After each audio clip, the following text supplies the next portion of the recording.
Hello students, welcome to SSD Educational Classes and I am your friend Kashish Mehra and today we are going to study about the variation in demand. तो आज हम देखते हैं variation in demand और change in demand में क्या अंतर होता है। तो आइए सबसे पहले देखते हैं मीनिंग।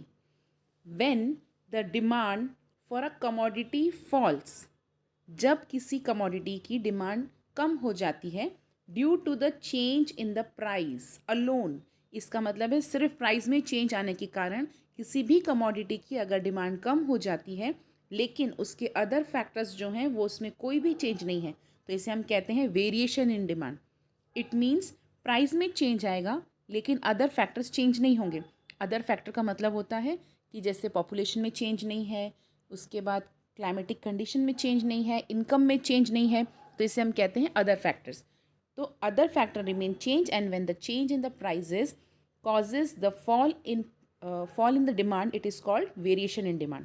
और इसी वेरिएशन इन डिमांड के होते हैं दो टाइप्स। आइए देखते हैं कौन से दो टाइप हैं। सबसे पहले है expansion of demand. Expansion of demand का मतलब होता है जब वहाँ पर fall in there is rise in quantity demanded due to fall in price, price के कम हो जाने की वजह से क्वांटिटी डिमांडेड बढ़ जाती है। इसका मतलब कि डिमांड एक्सपैंड हो जाती है। लेकिन अदर फैक्टर जैसे हमने बात की थी कि taste and habit, income of the consumer, size of the population, ये सब सेम है। इसका मतलब है अदर फैक्टर सेम रहने के बावजूद प्राइस में चेंज आने के कारण अगर हमारी डिमांड बढ़ जाती है तो इसे हम कहते हैं एक्सपेंशन इन डिमांड। लेकिन यहाँ पे कर्व कैसा रहता है? The demand curve moves upward direction. आपका डिमांड कर्व किस डायरेक्शन में जाएगा? अपवर्ड डायरेक्शन में। तो आइए देखते हैं अपवर्ड डायरेक्शन में किस तरीके से जाएगा। जब हम बात कर रहे हैं एक्सपेंशन इन डिमांड, इसका मतलब है प्राइस के कम हो जाने के कारण जब क्वांटिटी डिमांडेड बढ़ जाती है तो इसे हम कहते हैं इसको हम कहते हैं एक्सपेंशन इन डिमांड। यहाँ पे आप डिमांड कर्व देखेंगे, अगर हम पहला पॉइंट देखते हैं, first price was P and quantity was Q, now price is P1 and quantity is Q1। इसका मतलब आपका डिमांड कर्व जो है वो डाउनवर्ड की तरफ शिफ्ट हो गया है।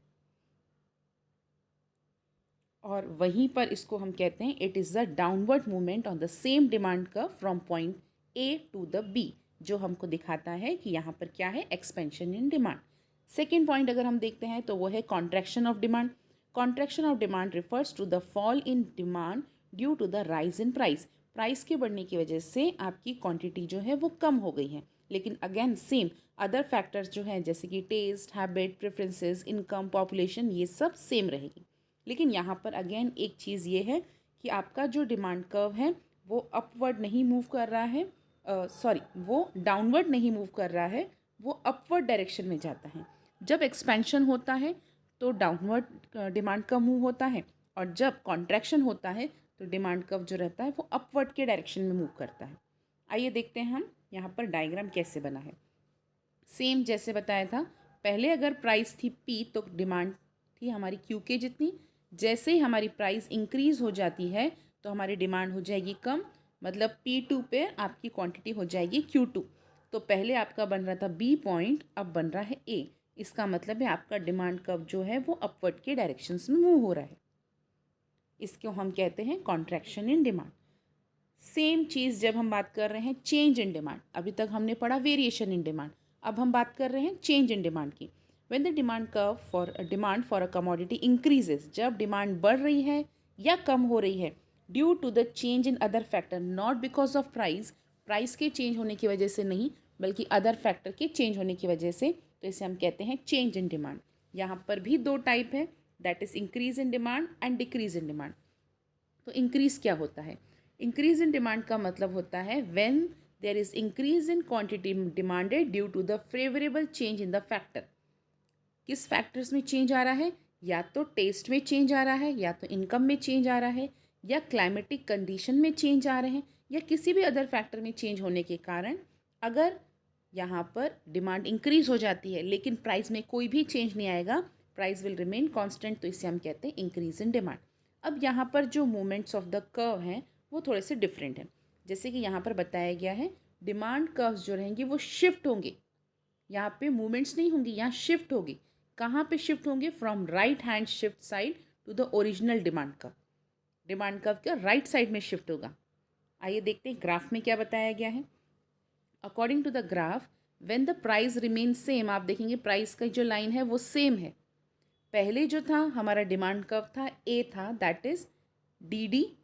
अब किसी भी फैक्टर में चेंज होने के कारण आपका डिमांड कर्व किस तरफ शिफ्ट हो गया है, ये राइटवर्ड शिफ्ट हो गया है और पहुंच गया है बी पॉइंट तक, that is it created the demand curve D1 D1।